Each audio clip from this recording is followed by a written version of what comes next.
What's going on, everybody? Welcome into Fantasy Pros. This is the Fantasy Baseball Podcast. I'm your host, Joe Orrico, joined by two very special guests today, as we're going to be taking part in some ADP battles, going position by position, helping you out with some of the tougher calls you're going to have to make on draft day. I'm joined by two very good friends and two mentors of mine that I've known pretty much since I got started in the space, Vlad Sedler from FTN Fantasy and Rob Silver, co-host of the Launch Angle Podcast. Guys, thank you so much for making time today. I really appreciate you hopping on. An absolute pleasure, and honestly, no one better or more fun to battle with than a retired attorney and super sharp dude in Rob. It's when you say mentors, I think you just mean people much older than I am. So Joe, I'll take that as a compliment, not as a backhanded compliment. But great to be here. It's meant totally as a compliment. I know it is. You guys are I the know. best. It's great to be here. I remember my first time in Arizona at first pitch and all of us sitting around the back table outside, just getting to know everybody. And it's crazy. It's been 5 years, but you guys are two of the absolute best, truly two of the best high stakes fantasy baseball players in the world. So we're going to be picking their brain today on, like I said, some of those tougher calls that we're going to have to make on draft day. Before we get into the meat and potatoes of the show, though, Rob, I know you had a point you wanted to make about rookies and potentially some mispriced rookies in 2026 drafts. It's just it was more intended on the off chance Vlad and I agreed on everybody. And just to be clear, we're doing like these player battles. I think Vlad and I, over the years, we have had disagreements on guys, which is natural. Like life would be too boring if we agreed on everybody. But the interesting thing is, you sent us a list of like 50 potential matchups, and I think more than most years, Vlad and I agreed on the vast majority of guys. So I think it would be a really boring podcast if we went through like, no, I agree. I too agree. It's just not that interesting, but it's interesting that how much we agree on so many of the guys this year. I think, and it's more an observation, we can get into it we could fill an hour, I think, with this. There was a time in the NFBC, and I think we use NFBC as a proxy because there's money on the line. So I think in the industry as a whole, where I think it's fair to say that we were always drawn by the shiny new thing. We were always interested in who's new, who's exciting, where's the upside, let's go. And they went real early. And sometimes it worked out, sometimes it didn't work out. I think there's been, especially amongst the hitters this year, a correction. And they're going, and I'm not just talking about our good friend Connor Griffin. I think from top to bottom, it's been very noticeable to me. And it starts like in November. You guys get back from first pitch Arizona, and everybody's all horn, as the kids say. Am I allowed to say the word horn, Joe, on this podcast? For the kids they just saw, but it hasn't really moved much. There's been some movement as spring training starts in terms of where these rookie hitters are going. And I count from like Connor Griffin on down about 15 hitters, not who will finish in the top 150, but who you can tell a story right now on a plausible path to them hitting 150. And it's just been real interesting to me how small C conservative the crowd has been in terms of where they're going. Vlad, I don't know if you've noticed that. You've obviously done a lot of DCs. I assume you're in OC mode. It's a little bit different in the 12 team format in terms of just like, if you want rookies, and again, Connor Griffin's starting to rise, McGonigal is starting to rise, but it's like, if you want them, it's pretty cheap, and there's risk, but it's pretty cheap. I don't know what your reaction to that is, Vlad. No, I agree, and I think a lot of it stems from the fact that over the last few years, people are paying attention to the type of teams that are winning the main event overall, the auction championship. Mike Mager has won it 2 years in a row. He's, he likes the Randy Arosarenas, the Brian Reynoldses, coming off a bad season. Like, those are the type of targets he goes for. George Springer was paramount to his success last year, and realizing that, sure, sexy and young can be part of the path to winning, but it needs to be they need to be selective shots, and you need to be careful with the extreme rising helium. Like right now, for example, Kevin McGonigal, he's been hanging around his ADP, which is in the late 200s, early 300s for such a long time. And the more it keeps hitting in spring training, that's going to rise exponentially, especially if it looks like he's going to steal a job and Zach McKinstry will just be like a platoon guy.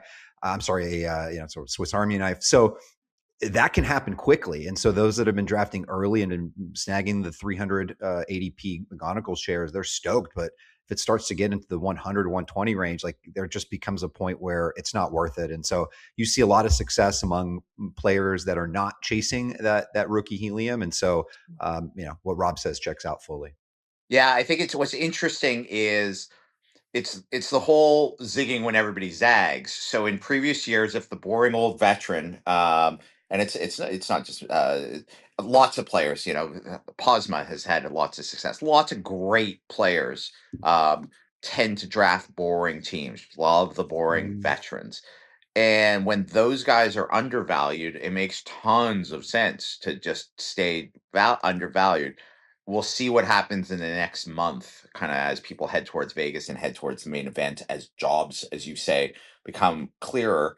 I just wonder if there's a bit of a market opportunity. And again, it's within limit. If McGonagall's going at pick 45 up 3 weeks from now, then everything I'm saying has changed in terms of where the market inefficiency might lie. It's just an observation before we jump into these player debates that I just think is interesting. And it's with the benefit of hindsight, people may look back and say, "No, Rob, you were actually dead wrong. None of them were actually all that good." And chasing the Brian Reynolds was absolutely the right path towards winning. Just draft boring old guys who we know kind of what they're likely to do. But I wonder if things may have shifted a little bit because they're not rising for the most part yet. I think it's a really good point. I like both kind of strategies. I like Brian Reynolds and Ian Happ and a lot of those more kind of mid 100s, boring ish type of guys, but then also maybe mixing in a JJ Weatherholt or McGonigal and kind of combining both strategies to some extent, not just the boring guys, not just the young guys, kind of mixing and matching a little bit, I think, is what I'm probably going to be doing in most of my upcoming drafts. I've really become a JJ Weatherholt fan recently, but all of those young rookie shortstops, I think we're going to see all of them jump up quite a bit over the next. Well, and what the interesting thing with so many of them happening to be shortstops, at least shortstops originally, some of them may gain other position eligibility down the road. Is it does there's a lot of good shortstops right now, and by definition, if you're in a 15-team league, there are 15 shortstops that will get taken. Then there are 15 middle infielders. Maybe a few people take them as a util player, but it every time a McGonagall or a Connor Griffin or any of them go up, somebody else has to go down. Yeah. So I think that it will pull in different directions. I think as we head towards main events for those of us who play in the NFBC. So it's just an interesting thing. I don't know how it's going to play out. Obviously. No, really, really interesting point. The rookies are always a hot topic. I mean, last year it was Caminero, not technically a rookie, but a guy who was flying up draft boards in March, and Yeah. he was worth every How did penny. that work out? I haven't looked at anything. Did he do okay in the end, Junior? I think he was not bad, sir. You weren't Yeah, dropping. Put it that way. what's funny is I heard a lot of voices in my ear saying, "How can you pay that much for somebody who's never actually done anything before?" Yeah, that's Connor Griffin this That's year. a whole different topic because that's the craziest thing. That's the one thing I'll always fight back against. It's you want to get there before it happens. And you can't do that at every single pick. But if you're waiting for something to happen, then your 10th round Christopher Sanchez is now a second round Chris Sanchez. We have Derek Carty this week on the launch angle, and he's very big on like how can you pay for these rookie players? The history of the NFBC of rookies who have actually rookie hitters. I keep saying hitters because I do think there is a difference between hitters and rookie pitchers, just in terms of variance and like range of outcomes to some extent. The history of the NFBC, if you look back at rookie hitters who have made it into the main event top 150 ADP. So remember, this is a sharp group of people who pay the big money to play in the main event. For them to get their ADP into the top 150, the rate of return on these guys is actually extremely good. You have a few examples like Vlad Guerrero Jr., who did not have a good rookie season. But the vast majority of guys who we actually start chasing up as we get to main event, because it means they have a job. Like people aren't, for the most part, taking by the main event guys who don't have a job in the first 10 rounds. and the actual return on investment has been certainly as an average very positive.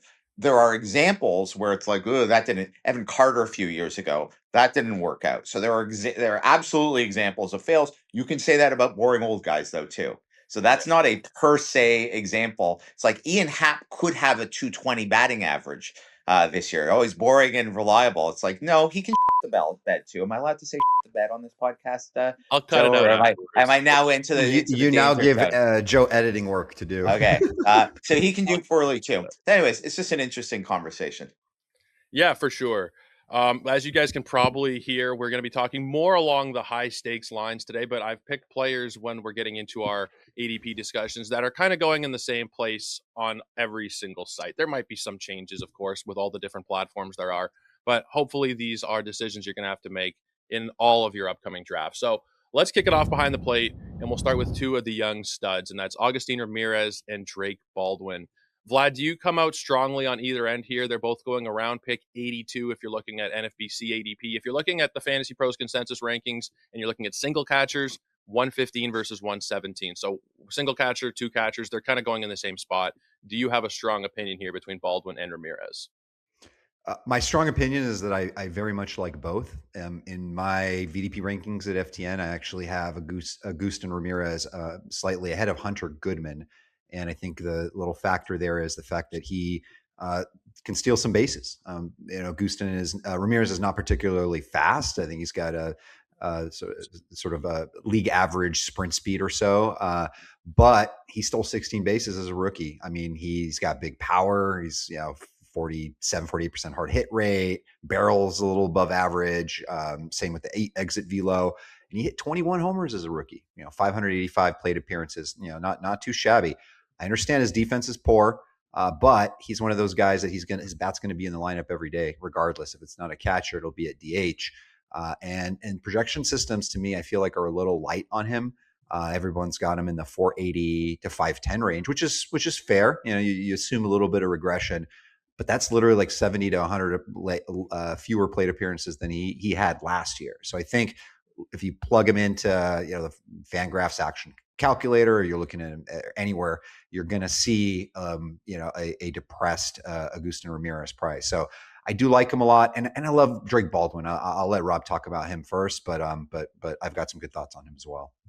So the first thing I'd say is if you're playing in a one catcher league, so if you're in a league that whether it's 12 team, 10 team, or 15 team league, you should probably not be taking any of these guys at ADP, because the reality is there are 15 really good catchers right now. There are 12 really good catchers right now, and if you're in a league that only needs to start one catcher, which means almost nobody should be using catcher at DH, then I would just wait for the unless you are Horn. I'm still allowed to say that, right, Joe? Like, just pull your ear three Take it times if easy, that's Rob. that's over the line. If that's over the line, unless you love one of the really early catchers, I would just see who falls for me. So we're talking two catcher league, which means catcher ultimately still is scarce. I also like both of these guys, but I think that the big difference is I think Drake Baldwin is a much better actual baseball player and actually finds himself in a context where I feel more certain that if I simply had to make a bet who ends up in 2026 with more plate appearance, Baldwin or Ramirez, I think it's actually Baldwin. So that's where I take a little bit of issue with Vlad.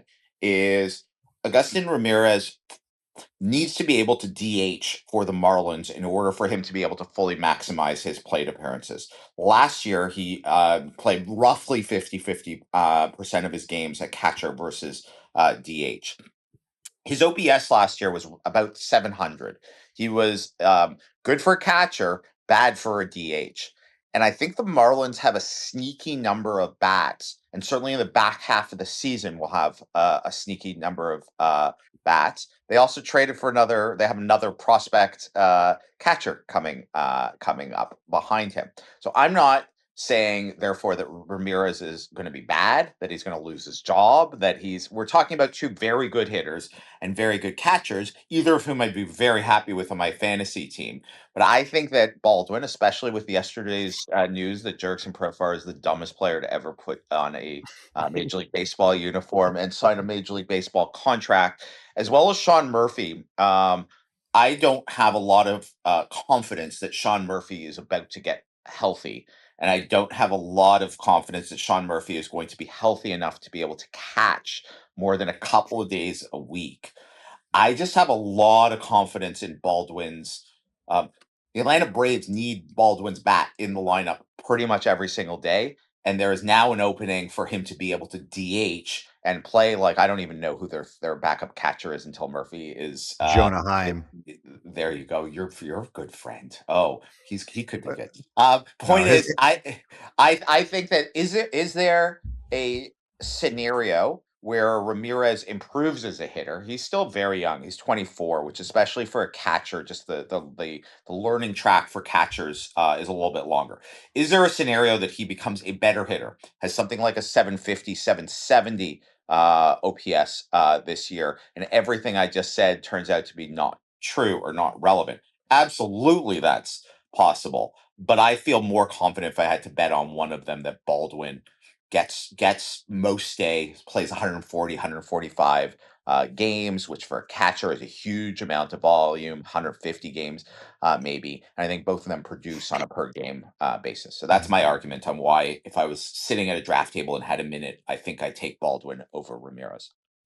there's a good reason for us to basically say that Drake Baldwin could just be a screaming value in broad daylight. And the reason why, for the few things that Rob mentioned, I think he's a better real life baseball player, and probably like a stronger, probably a safer floor. I think definitely the Profar news helps that. I don't think Sean Murphy is coming back anytime soon.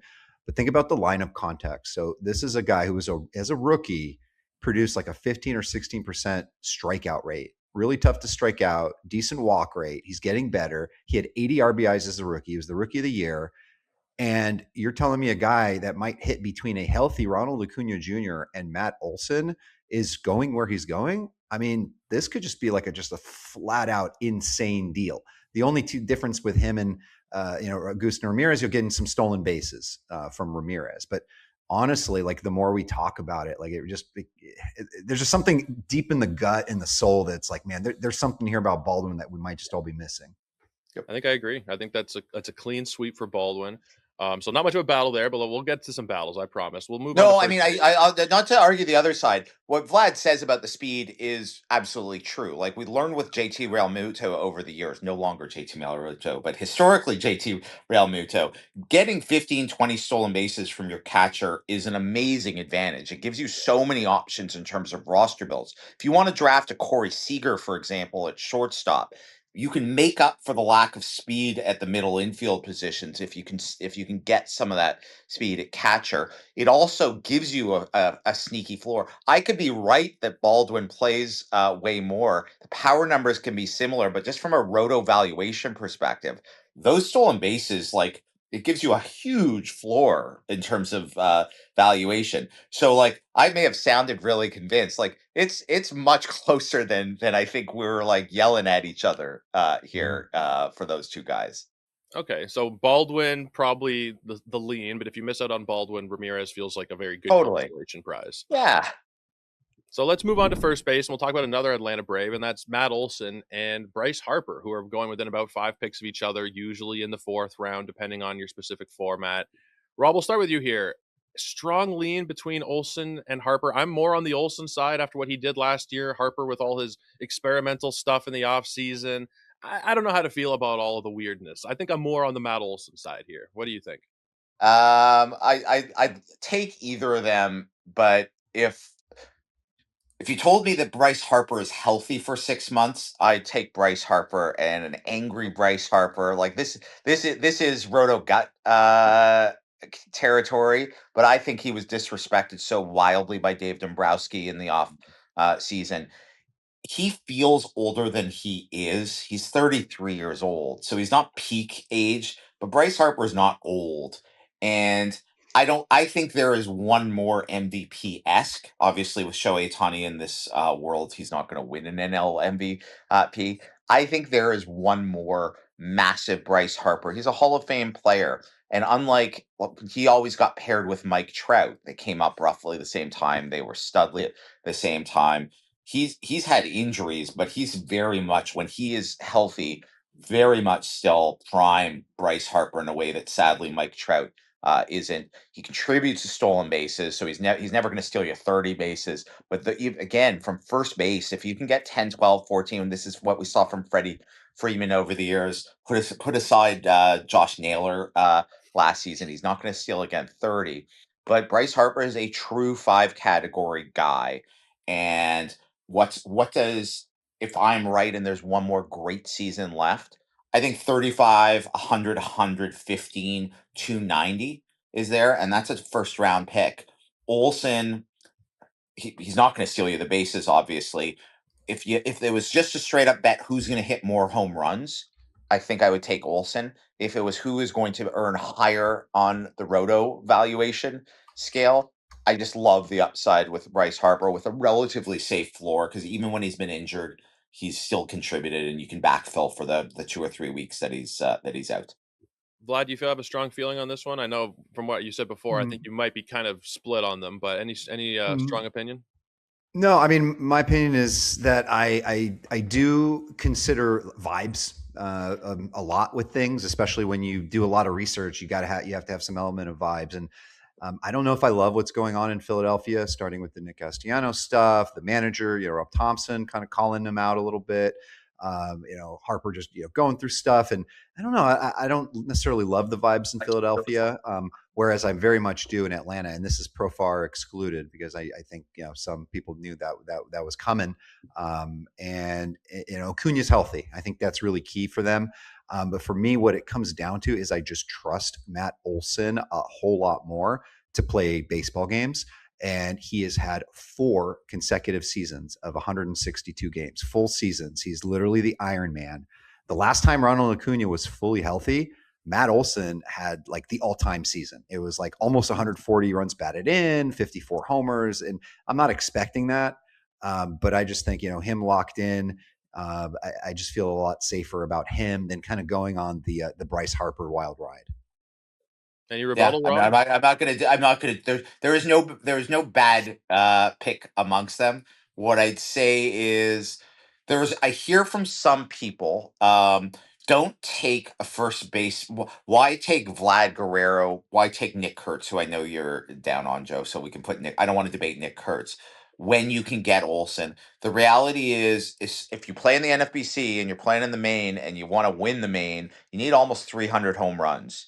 So if you are picking at the 1-2 turn, if you have picked 14, 15 or 16 or 11, 12 even, and Vlad comes back to you in the second round, I'd have no problem taking Vlad and one of these 2 guys, because you just Mhm. need to load up. And does it mean you're probably not taking the 18th round first baseman that you've been eyeing the whole winter? Yeah, probably not, but you need stats, and they need to come from somewhere. So I don't think I don't buy the argument, don't take early first baseman because of these guys. I think you can use any of them, and you just need production. And I agree with Vlad, like Olson's just very reliable, and just being able to write those numbers into your onto your spreadsheet, or into your Roto Lab program, or onto your piece of paper is a lot of comfort. And there's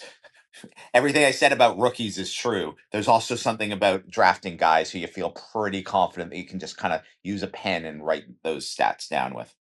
Absolutely. Guys, let's keep it going and we'll talk about second base now. And this one, maybe we have a little bit more of a disagreement on. Matt McLain and Bryson Stott. They're both a little bit deeper than the names we've talked about so far, but they're both being drafted as starting second basemen still, despite their lower price, 11 and 12, respectively, in terms of where they're going in terms of the second baseman. So, Vlad, let's start with you on this one. Matt McLain and Bryson Stott, the guy who has had the up and down first couple of years in McLain versus Stott, who has been, I'm not going to say steady Eddie, but pretty reliable over the last couple of seasons. higher floor potentially. Where's your lean on this one? For me, it's McLain, and I swear to you, this is not just being affected by his incredible spring training performance. Now, what it is okay. First of all, that first year, that rookie year, if you guys remember watching those games, the luckiest hitter in baseball. Like the BABIP was through the roof. Every ball that should have been caught, went somewhere, and he almost hit 300. Nobody thought he was going to hit the next year, but then he missed the whole season with the shoulder injury and surgery. And then last year, myself included, bought in and were fooled. It was definitely a rough slide.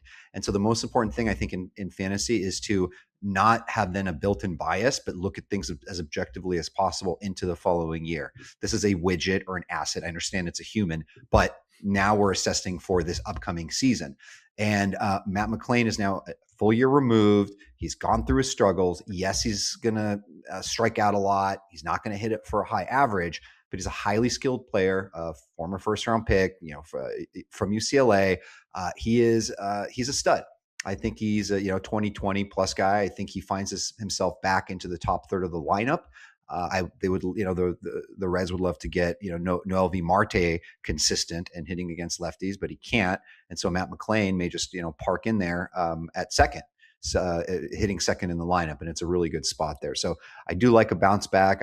I think their prices are there's some diverging happening, because I do think that McLain's going to start moving up a little bit, and so this won't be as much of a conversation. But yeah, there's a lot of risk, but I feel like I would go with McLain. So the honest answer is I haven't taken in whatever is now 9 drafts either of these guys. If I don't get one of the top second basemen, I like a lot of the second basemen. Like I'm punting second baseman. I'm going lead on second base. But if I were going to take one, it would be Stott over McLain. And the reason would be if I go heavy power on my lineup beforehand, Stott is just one of those guys who I mean, you look at what he's done over the last 3 years: 31 stolen bases, 32 stolen bases, 24 stolen bases, with enough power, so double digit power, and enough batting average. If you average them out, it's 250 ish batting average. That he's not killing me. So he's not a single category guy, but he lets me get back into the game at second base, which is a good position for me to get back into the game in stolen bases if I've punted stolen bases. And that's the only reason why I would ever consider Stott. It's not that I'm anti McLain. Everything Vlad said is obviously true. The skills are there. It's a great ballpark to have as your home ballpark in Great American Ballpark, and there's no doubt he could become a 2020 player. But like, I think Kevin McGonigal is a better chance to being a 2020 player this year than he does, and I'm going to still get McGonigal. As of today, at least, this could change very quickly. This could change by this afternoon. Cheaper, and I'd rather, if I'm taking a risk, and I think he really is as big a risk as those rookies, I put him in basically the same category as them in terms of you really have to prove a lot for me, but I have a pretty good feeling that you could do. So it's not that I'm anti McLain. I just don't think I'm getting enough of a discount for me to be interested in him right now. And as Vlad says, every time he does something in spring training and Tito Francona says more nice things about him, the discount is going away. It's going in the wrong direction, not the right direction in terms of price. The one great thing that Rob touched on that's important to note is that there are a lot of late second basemen in the mid 200s that are worth waiting for. Like, Yes. It's the Ozzy Albies and even McLain if he's going up to 150, and Stott. Like, I don't really want to be playing in that range. And then on Stott specifically, my big concern with him is I don't want to mess with guys that have extreme platoon splits. So somebody like Bryson Stott with a 61 WRC plus against lefties, and worried about, is Edmundo Sosa going to be, starting for him against lefties? Yeah. And that's already what the manager said this week. So that means extra work during the season to like, they're playing 3 lefties in this period. Who do I have to on my bench, or who do I have to pick up to be able to get him out of the lineup? So really that's my only concern. But I think the key takeaway for us is, if you don't grab an early second baseman, just play in the later range. Yeah, I mean, just to give some specific names, and I know one of the three of us has been writing up second baseman for a website. Are we allowed to even mention the website that you write at Fangraphs? Joe's been doing the second base previews. I love Jorge Polanco. Late Jorge Polanco's kind of going 220s range. Gleyber Torres, if you want to talk about not sexy but still pretty good, that's like Gleyber Torres is in the dictionary there. Marcus Semien, I don't know how much Marcus Semien fully bounces back, but in the 240s, he doesn't need to bounce back that much. He just needs to sort of stay healthy, and Marcus Semien can too. So, like, if you told is what are the odds that McLain outperforms all three of them? 25%, but you're paying a big premium for that, and that means there's a 75% that one of those guys, and you can pick your poison in terms of what you think about them, and there are others also down there. So while second base is not at the top, it's not very deep. At the bottom, I think there's a bunch of really interesting. You can absolutely win your league. Don't ever. It's a 10-team league, 12-team league, 15-team league with Jorge Polanco or Gleyber Torres or Marcus Semien as your second baseman. Absolutely, you can do just fine with those guys. Yeah, I think second, I actually like it a little bit more than third, which we'll transition to. Third, there's just not really the late options outside of a couple that I like. And we'll talk about a couple of the kind of later options. And you get a couple of Canadian guys on the show. We're going to talk some Blue Jays. So Addison, Barger, and Kasuma Okamoto. Their ADPs are about the same, 206, Yeah. 207 over the last couple of weeks if you're looking at 12-team leagues on the NFBC. I don't have a super strong feel. I like drafting both of them personally. Vlad, let's start with you here. Is there one that piques your interest more than the other? Yeah, I'm not the biggest Barger guy, and again, I think that also comes down to platoon splits. This is a guy with a 60-ish WRC plus against lefties last season, and an ISO split of nearly 120 points. So you'll see him. He'll just get less plate appearances, and he'll do a lot of damage in the ones he does. Like, he absolutely crushes righties. There's no doubt, and he'll be hitting around Vlad Guerrero Jr. And things will be just fine, I think, for Barger. But Okamoto just seems like somebody that can really shoot up as far as like an overall value, or the discrepancy between what he'll be like a top 50 hitter versus where he's going now is like, 100 hitter. So for me, I think he also moves up in the lineup. If you're looking at roster resource or anywhere else, you got him at like seventh. Managers talking about hitting him higher. I think he can even hit second if he, shows the plate patience that he showed overseas. He could hit some home runs. He's hit, and I understand it's a whole different league, but 40 plus in his past life. And he's not Murakami with the power, but that's almost a better thing. You're just getting kind of a more all around balanced hitter, and I think he'll adjust quickly. I think they're in Toronto. I think he's already seems to be adjusting quickly. Like, this is not like I know this is a pitcher, but like Roki Sasaki was like starlights, afraid to go down Hollywood Boulevard, which I don't blame him for. But Okamoto, though, I think he's just fine. I don't know what your downtown street is there, but I think he'll be better than Barger. Yeah.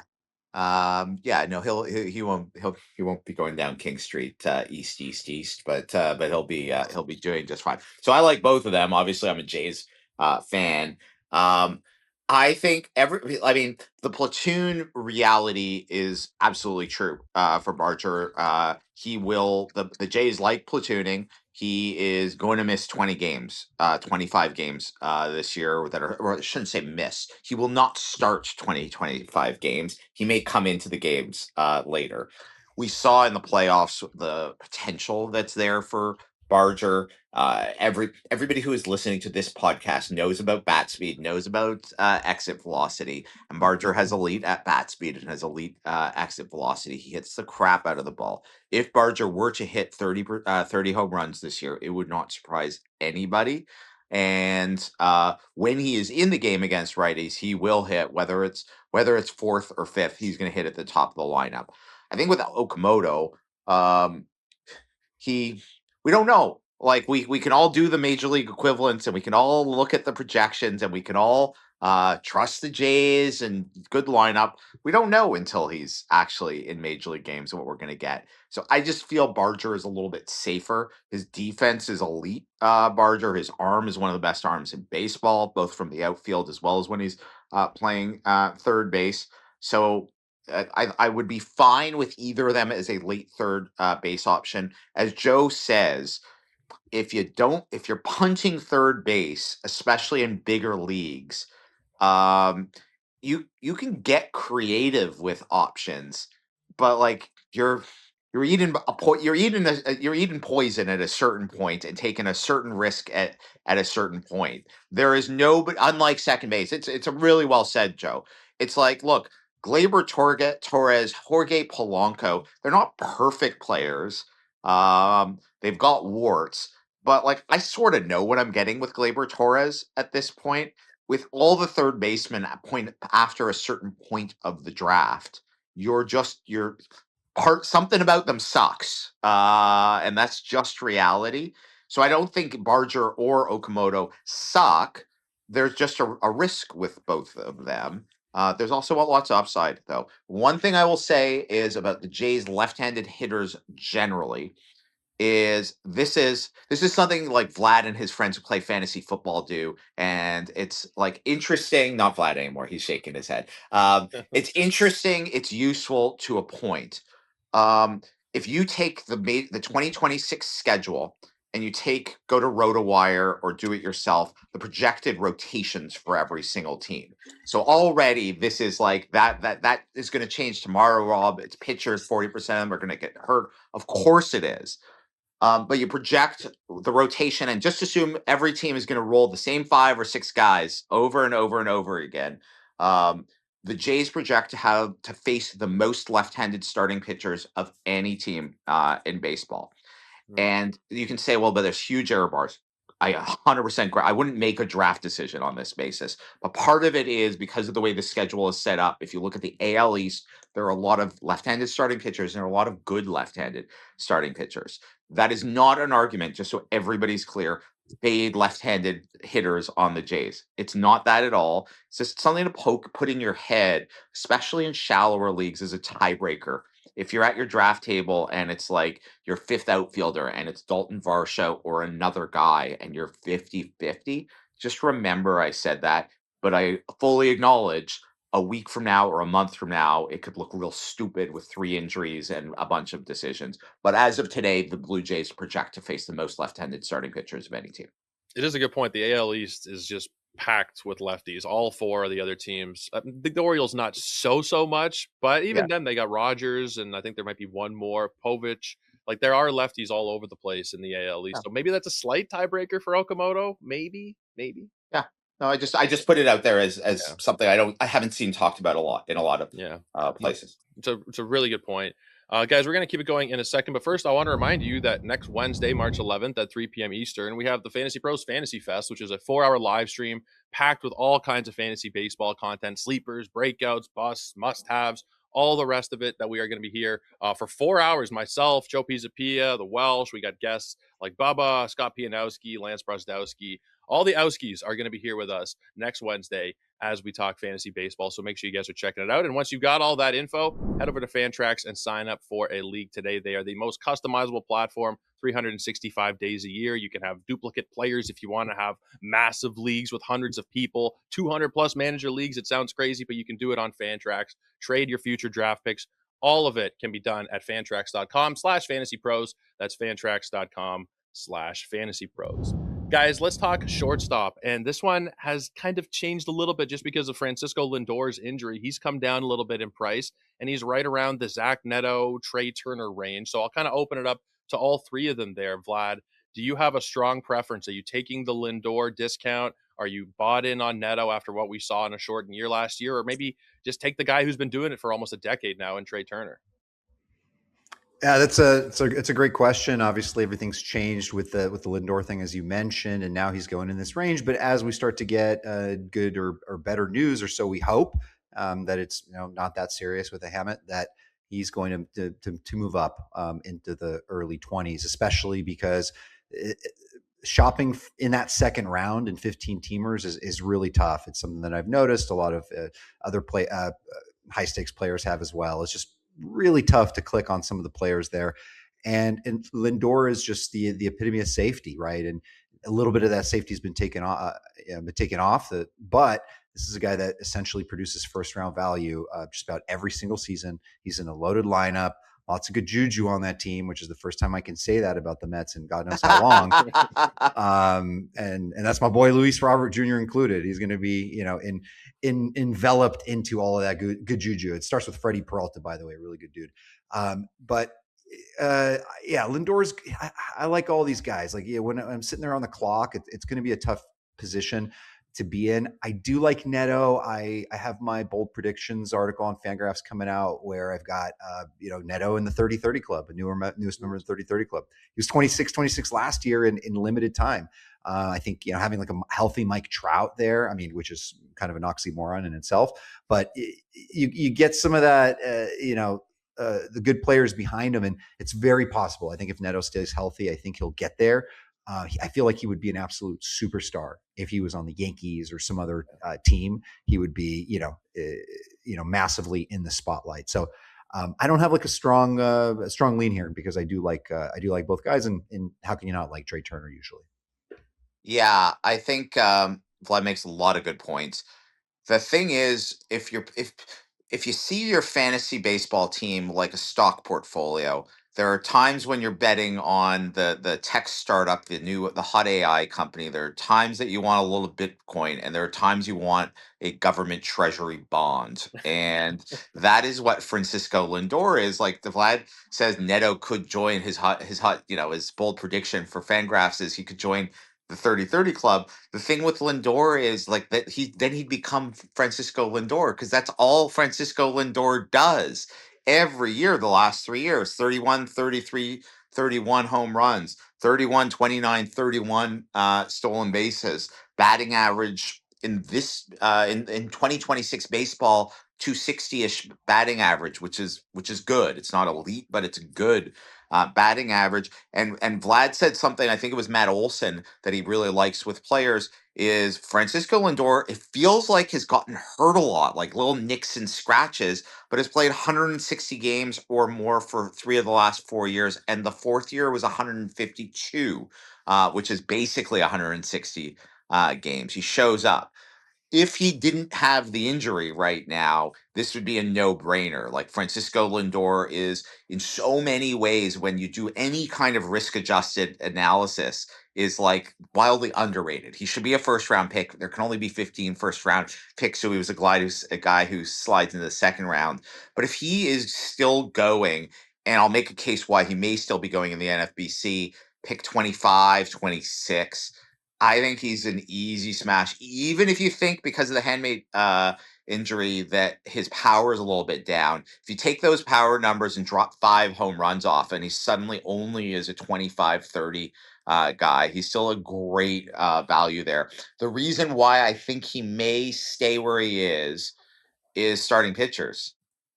I think that you're going to see a lot of the people, unless Turk Skubal starts going at the 4 kind of pick, everybody in those first 4, 5, 6 picks have gone hitter in the first round. And I think that there is going to be a race of, I don't want to be the guy who misses out on Chris Sanchez because he ain't coming back. Well, no kidding, he's not coming back. He may be going at the 1-2 turn by the time you guys get to me. Okay, then I want Yamamoto. No, you ain't getting Yamamoto. He's already gone. And by definition, and on and on and on. And we see it almost every single year, especially with injuries. And we saw this an hour before we started recording. There's reports about Hunter Green having an MRI and being out. Every one of those guys who go down pushes somebody else up and pushes the crowd up. So I think the way that you get Francisco Lindor still in 26, 27, 28, even if he's back in terms of injury, even if he hits 3 home runs in spring training in the remaining games, is that starting pitchers start leapfrogging him, and he is one of those guys. I don't really want Lindor anymore. And suddenly the guy who took Tarek Skubal 4th overall is starting with Francisco Lindor, which is a pretty sweet gift, if you ask me, to that team. So I'm making all this up, but I'm fine with all of them. In some ways, Trey Turner has become the new most disrespected guy. Trey Turner is just so consistent in what he does. You may not love that profile of what he does, but the batting average is a nice cushion. And Trey Turner starts sliding in the 3rd round because of what I said. Like that's a fantastic buy for somebody. Yeah, I think Trey Turner is a Hall of Famer. I think we're well on that road that he's going to end up in Cooperstown. Do you guys think that's exaggerating a little bit, maybe? Makes sense. If he decides he wants to keep playing long enough, like he's gonna have some career numbers. I haven't looked at how many career hits does he have. Like he must have a plausible path, if not 3,000, to like just run up some pretty crazy numbers there. So we'll see. Let's we got a couple more that we're going to go over. We're going to do one more. We're going to do one in the outfield. We'll do one starting pitcher, and then we'll do one relief pitcher. So in the outfield, I think the most interesting one here is probably Brent Rooker and Roman Anthony, who are both being drafted right around that. I mean, Roman Anthony's getting a little bit more expensive. I saw him go in the 3rd round of a draft the other day. But if you're looking at the last couple of weeks of 12-team ADP on the NFBC, it's like pick 45 to 50 type of range. Brent Rooker, who's done it for a couple of years now. Roman Anthony, who looks like he could be the next big thing. He hit a massive home run for Team USA yesterday. Vlad, do you have a strong feel here, or are you kind of happy to get either one? That's a good point. The last thing you said there, I would be happy with either one. We were talking about, so first of all, the tech startup versus, versus the government, sanctioned bonds. Yeah. Right. So Rooker is that, like, you just know that what you're getting for the price in the ballpark factor is incredible. As long as they're in Sacramento, you've got like 105 plus degree heat in the summer. The ball's flying out there. The offense is fantastic. And in some respects, I almost feel like Rooker was a little almost like underrated because of Nick Kurtz in the season that he had, and Tyler Soderstrom coming up, Jacob Wilson being an all-star. So Brent Rooker is a little underappreciated, and you should be happy if you get Brent Rooker in your trade. But Roman Anthony, he's Facebook, he's Twitter. This guy, you buying the Bitcoin, Fed? You buying? Bitcoin? I own Bitcoin, and I have it. How's that? How the last couple of days have been better? But anyways, go on. Bitcoin goes down. Yeah. That's the difference. He's not Bitcoin because Roman Anthony will only goes up. Roman, this guy is the truth. This has been my guy. I don't say my guy. I actually hate because then we're all sharing guys. Everybody loves Roman Anthony. The one thing I was afraid of was that he was going to get a spot on the WBC. He was, going to be forefront and center, national attention, and then the price just starts to rise. You guys know I write this year's Yelich article every year. Suzuki last year, Jazz the year before.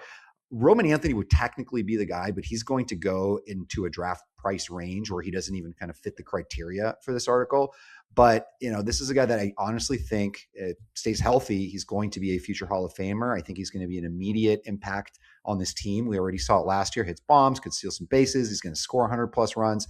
So I love him. You guys know me. I love to take risks with the young guys, and especially the really good ones. So, push comes to shove, I would go, if I'm feeling risky that day, I'm taking Roman Anthony over Brent Rooker. Rob, you got any worry about the ground balls at all? About the launch angle ground balls? Does that worry you about the home run total potentially? That's the only thing for me. That's pretty much the only thing that worries me with him. Ground balls. Oh, you're asking me? Yeah. No, either one of you. He hyped Christian Yelich at a time Christian Yelich was hitting 92% ground balls. Vlad can get over the ground ball rate. Yeah, that's a good Sorry, point. Vlad, you go ahead. Yeah. No. That's I mean, no. At the end of the day, the profile for me is a borderline first round guy. So then he hits for higher average, and he still scores all those runs, hitting atop of the lineup with Story, Contreras, the rest of the guys behind him. So let me ask you this question, Vlad, because I have not gotten Roman Anthony in any drafts that I've done this year, and it's not that I think that Roman Anthony is crap. Obviously, Roman Anthony was the number one prospect in baseball a year ago at this time. He was Connor Griffin before Connor Griffin was Connor Griffin. Let's give me your 80th percentile outcome. So like plausible, but a really good Mhm. 2026 season. What is your line for like the 80th percentile Roman Anthony this year? 272 average with 94 runs, 23 home runs, uh, 81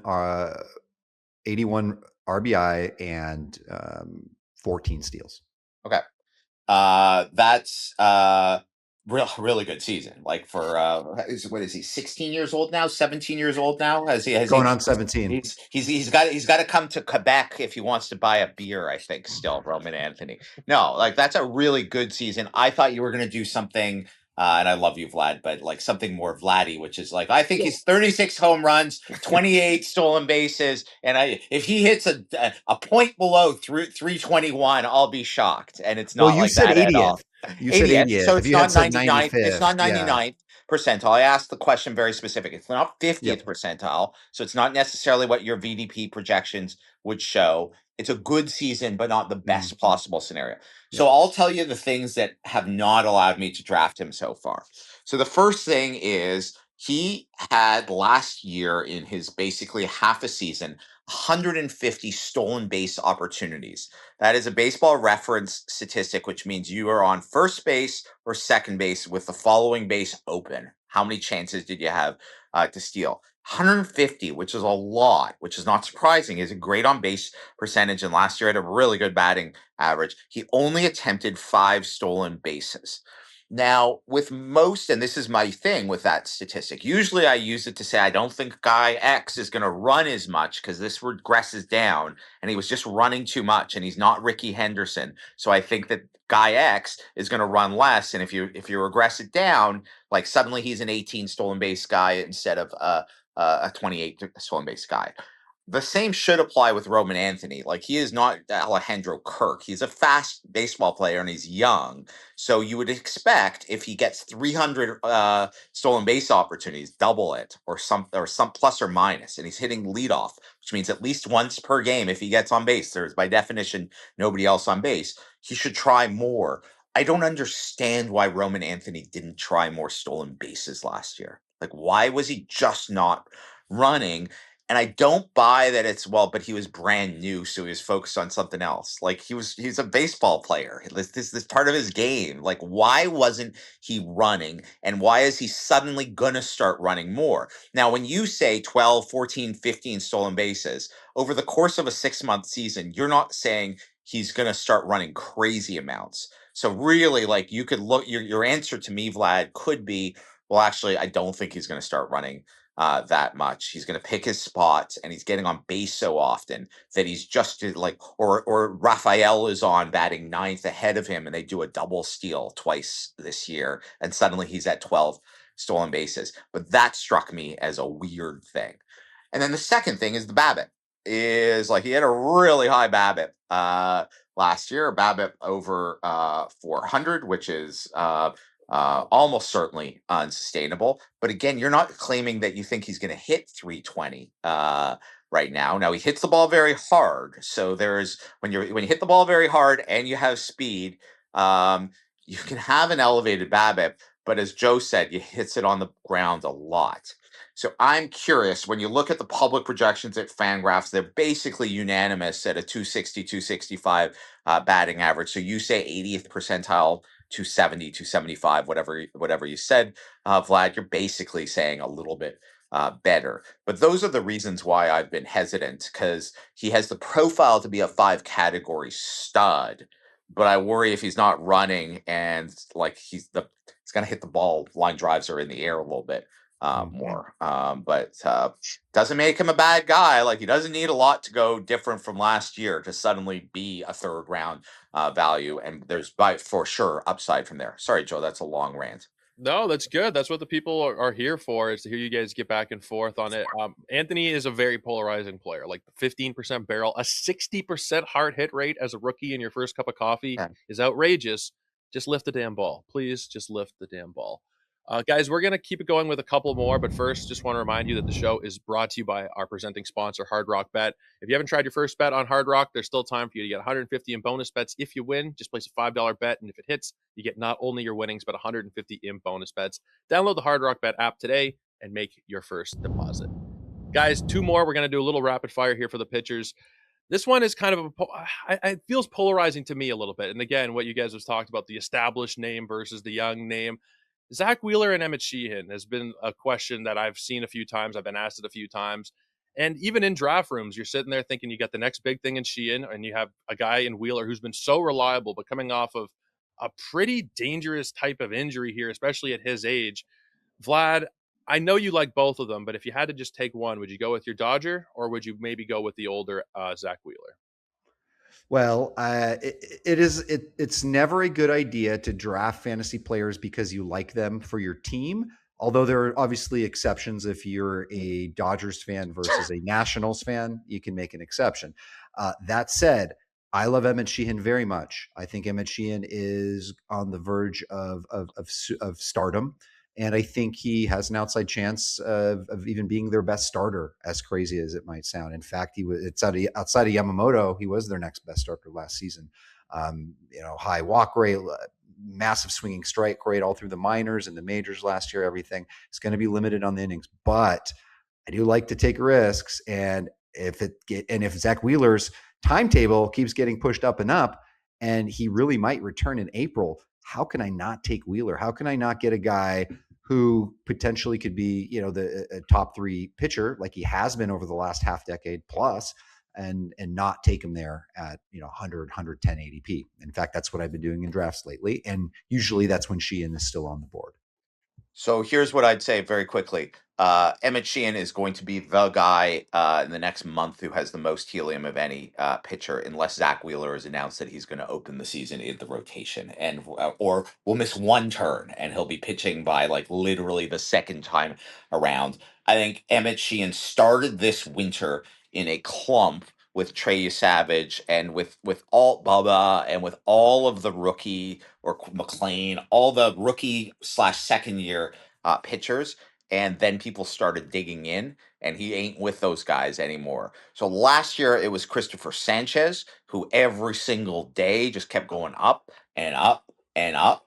If you are going into an NFBC draft over the next month, what I would say is do not look at his ADP since November, because you will not get him. And that may be okay, but if you want him, I would look at what is the latest he has gone or the earliest he has gone in the last 3 days. And if you want him, that's where you're going to take him. I think he is a fifth, sixth round pick by the time people get to Las Vegas, and it's nowhere near there. If I did bold predictions, I would do exactly what Vlad said, which is he out earns Yamamoto, and it's not particularly close. Wheeler is more difficult to value because of all the reasons Vlad said, but Sheehan's a stud. If I could leave a draft with Sheehan as my SP3, I'd be thrilled. And it's going to be hard if I'm right where his ADP lands, because you want a closer probably by then, and taking two starters before the sixth round, plus a closer, plus Sheehan around there is tough. But I think Sheehan's going to have everybody likes Sheehan. There's nobody. Sorry, go ahead. I was going to say, yeah. So, do you think the fact that he's going to be in a 6-man rotation is going to curb some of that helium a little bit? It's a great question, Vlad. It was one of the arguments early against Yamamoto. Is I think that despite last year, and you're a Dodgers fan, I'm not a Dodgers fan. Last year, people are like, but yeah, but the Dodgers let Yamamoto go long last year. Why would they not do that this year? I think last year the Dodgers had no choice at big stretches of the season. Why? Because Kershaw wasn't ready to pitch yet. Ohtani wasn't ready to pitch yet. Glasnow wasn't healthy. Snell wasn't healthy. And there were stretches of the season where it's like, we don't have the traditional Dodgers luxury to just push Yamamoto to the Phantom IL for 2 weeks, or we're skipping him this time, or we're giving him 2 extra days rest. Dodgers are going to be awesome. I think that the Dodgers are going to have less of a six-man rotation than people think because I think Glasnow is going to be hurt. I think Snell is already hurt. I think they're going to want to save more bullets in Yamamoto's arsenal for October than they did last year. Not that he wasn't awesome till the last friggin' unfortunate time he appeared in Game 7 of the World Series. But I think that if things are going well and they're further ahead in the NL West. They also there were times last year. It's stupid to look back when the Dodgers. We actually need to start winning games, guys, because there are other teams that are like past us and close to us. I think they're gonna. I think they want to rest those guys. I think the one guy who like is just gonna stay healthy and just gonna keep going is Sheehan. And also, it's like we live in a world, as you know, 150 innings of Sheehan is more than enough to be a top 10 starting pitcher, right? Yeah. Like 150, and that's also an argument for Zack Wheeler.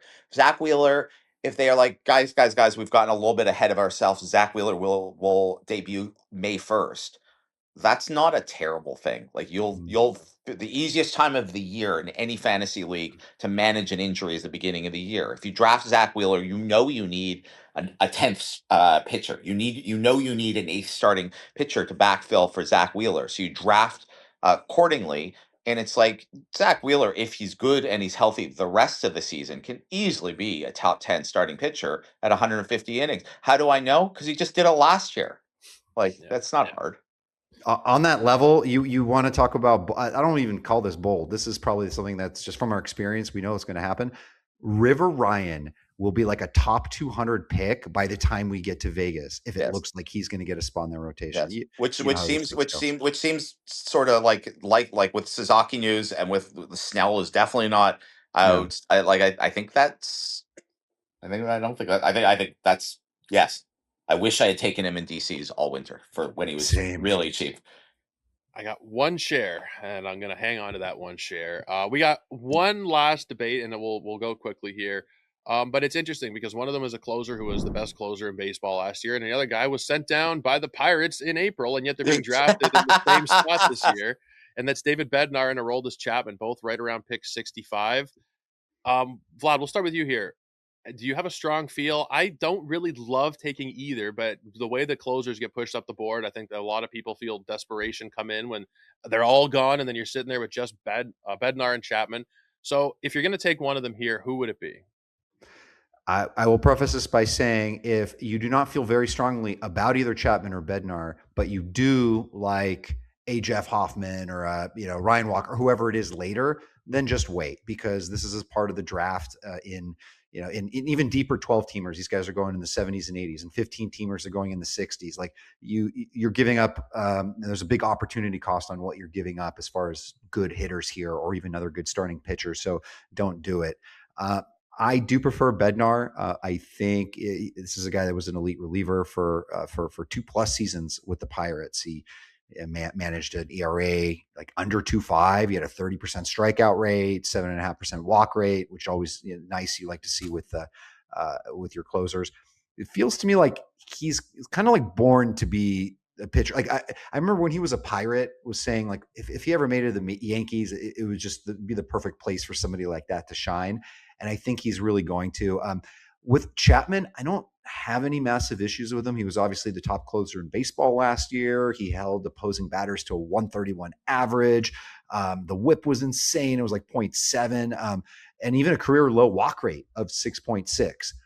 I don't have a strong, any stats or anything to back it up, but I just don't feel great about a follow up. Call it instinct, whatever it is, and it could also be flat out wrong. It could end up just being, gut, indigestion. But I don't trust Aroldis Chapman around where he goes, or at least versus some of the other ones. I'll give a very quick answer. There are four closers that are four, sometimes five closers that are going in the top 150 in the NFBC that I am fading. Neither of them are Hader or sorry, are Bednar or Chapman. One of them is Hader. Both of the Milwaukee closers, Estevez, and the fifth ish is Kenley Jansen. If Kenley drops enough, then I'll take Jansen. Those are the five that I am fading, as in they have to fall a lot for me to take them as my closer. Hader is one piece of news away from being undraftable.